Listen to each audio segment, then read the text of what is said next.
Hi, I'm Peggy Dunn. How would you like to get off the roller coaster ride of dieting once and for all? Would you like to finally lose weight easily and naturally? Today, I'm going to share a little bit about my personal story of emotional eating and one of the first lessons I've learned. I had a very normal childhood up until the time I entered kindergarten. Then things began to change dramatically in my life. My grandmother came to live with us. My mom got very sick and ended up dying of complications of diabetes just 3 months later. My dad got a promotion, which involved relocating from the area that we lived in. I was just 5 years old. There were so many changes going on at once. I was moved away from my family and friends just 2 to 3 weeks after the funeral. I gained a lot of weight at a very early age. Over the years, I've tried everything to lose the weight. I tried going on the latest diets. In high school, I even lost 50 pounds, only to regain it all back over the next 2 to 3 years. My weight fluctuated on that proverbial roller coaster ride of yo yo dieting. How many of you have lost weight only to regain it back? The day things changed for me, the final straw came one day when I was at work, ticked off at the boss, and I was angry, and I started stuffing food in my mouth very quickly. In fact, I had so much food in my mouth that when the phone rang, I couldn't answer the phone. I couldn't even speak. Can you imagine? It was embarrassing and humiliating. My coworker, he looked at me, he shook his head, reached over and answered the phone for me. It was embarrassing and humiliating, but it did raise some very important questions. Why was I stuffing my face? Why couldn't I control what I was eating? What was the real reason I was eating? The sad part was, even after arriving home, still feeling embarrassed and humiliated about getting caught with so much food in my mouth that I couldn't even answer the phone, I found myself standing in front of the refrigerator looking for something to eat. I wanted to eat to forget that embarrassment and, yes, the shame.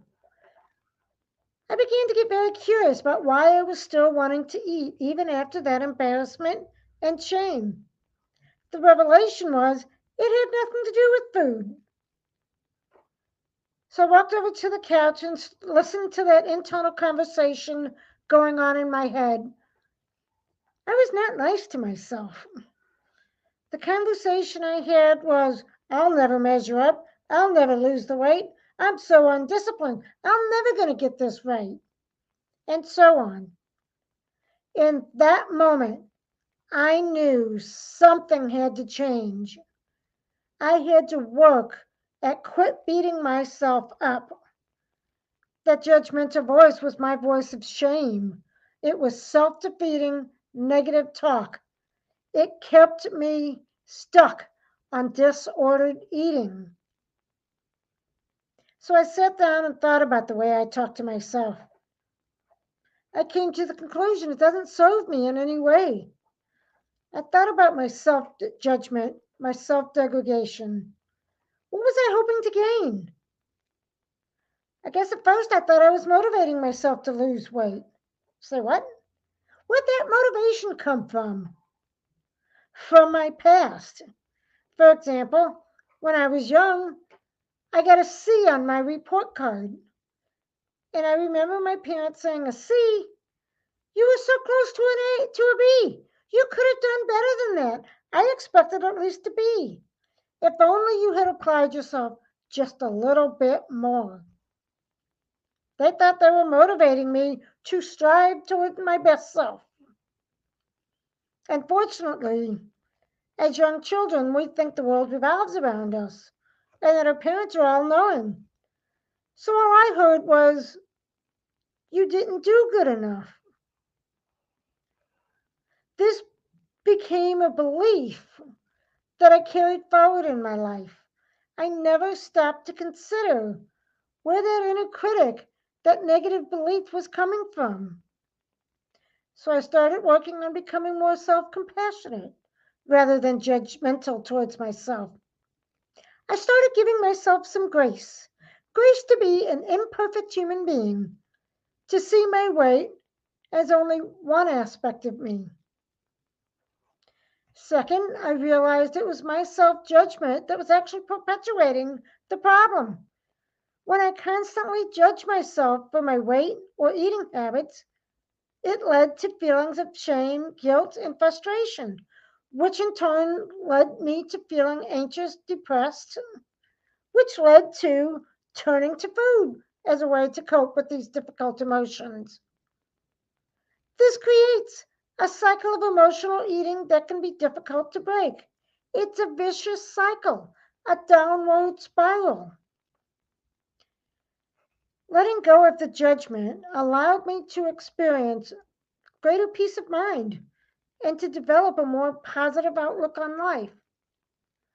The other thing I noticed, I saw my body as needing to be fixed. I needed to be fixed.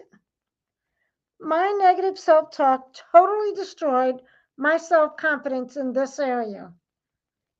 When you approach weight loss with self judgment, you're likely to see your body and your eating habits as problems that need to be fixed. This can create that cycle of shame, frustration, anxiety, depression, making it difficult to sustain changes in your eating habits. So that was the first lesson I learned after that embarrassing, humiliating incident was self-judgment, negative self-talk has to go. Now I just needed to figure out how to do it. Now I had to figure out how to break this pattern. So I decided to go on a fact-finding mission. I would approach the issue through a lens of curiosity. When you approach weight loss with curiosity, you're able to explore your eating habits with a sense of openness and a lot less judgment. You can start asking yourself questions like, why am I eating this way? What would make me feel good right now? Without feeling the need to criticize or judge myself. By becoming curious about your eating habits, you start to develop a deeper understanding of what your body needs, what foods might help you feel good. This can help you make healthier choices that come from a place of self awareness, self care, rather than self judgment. In addition, I noticed when I approached with curiosity in a data gathering framework, I didn't see them as evidence of failure anymore. They were now opportunities to learn and grow. It empowered me to stay motivated for my weight loss goals. Yeah, coming from a place of curiosity was an absolute game changer for me. It allowed me to look for the situation through a compassionate, educated, rather than an anxious, self defeating lens. Now, I admit in the beginning there were many times I didn't even come from a place of curiosity until after I had stuffed myself. But I did notice a funny thing happen when I took on this perspective of being curious, whether it was before I ate or even after. I noticed I lightened up on the self degradation, simply being curious without the judgment about why I was eating the way I was eating led me to begin to talk to myself differently. Wow. I mean, that alone was amazing. This totally different way of thinking around my eating. I began to ask myself questions that enabled me to discover what was really going on around my eating. It allowed me to get to know myself better, become more self aware, rather than relying on all the external sources of control around food, the diets, the rules about good food, bad food, I should eat this, I shouldn't eat that. It allowed me, now this is key, it allowed me to move from making it mean something bad about me to simply looking at the situation of my disordered eating in a much more objective data gathering framework. And it was amazing. It totally changed the way I talked to myself, the way I felt about myself. The stories I can tell you about the difference that alone made in my eating and in my whole life. We're going to unpack some of that in future videos. This revelation alone has been life changing for me, and it can be for you too. Asking myself some tough questions revealed to me I had a difficult time sitting with uncomfortable or negative emotions. I was eating to distract myself from uncomfortable feelings. I was eating to soothe myself, to calm me down when I felt charged. Anger. Yes, I kind of sort of knew this already, but it was not until I took the time to get curious, till I took the time to ask myself some tough questions, and to let go of that self judgment, that the veil came off my eyes, so to speak.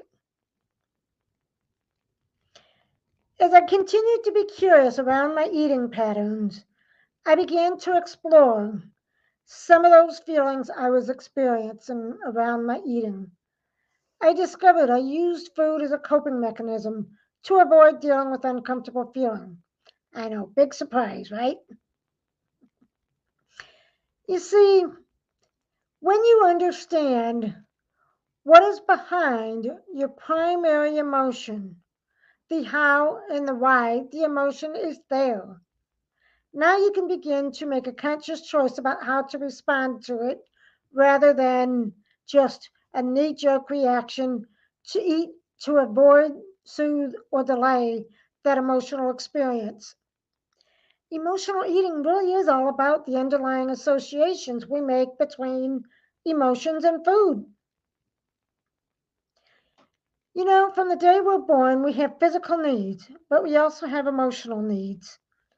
Babies cry when they want to be held, comforted, or to be loved on.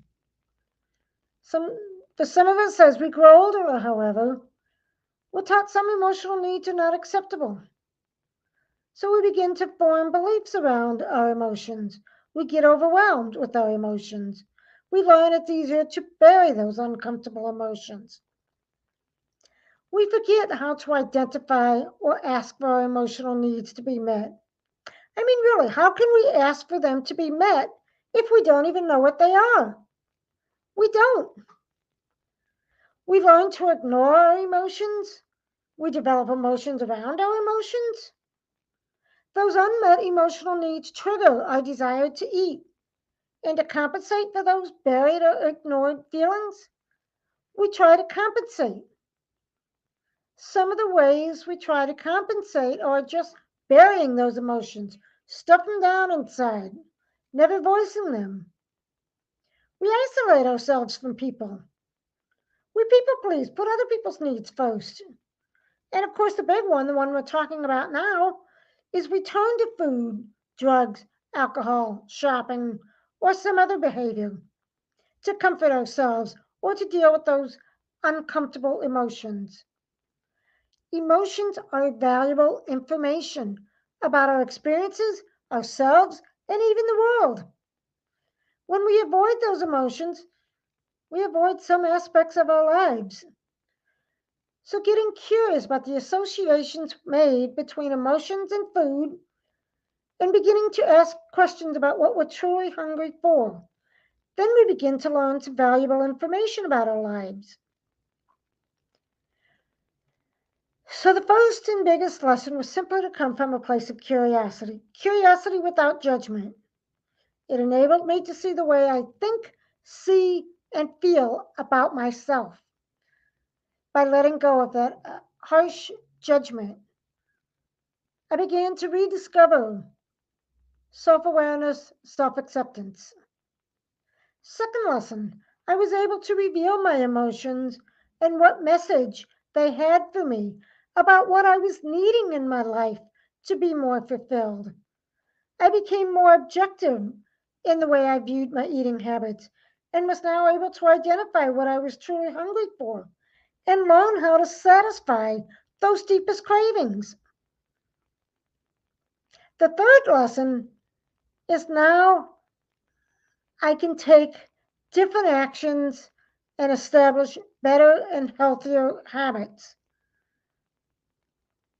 So, to recap, we talked about the vicious cycle of self judgment. The negative self talk is the single biggest obstacle in losing weight. Then we covered a little how to let go of the negative cycle, how to start making some changes. Then we touched upon some of the lessons we learned when we come from a place of self compassion, self awareness, rather than self judgment. We'll unpack some of these lessons in future videos. Thank you very much. In the meantime, have a joyful week, and I will talk to you next time. Bye.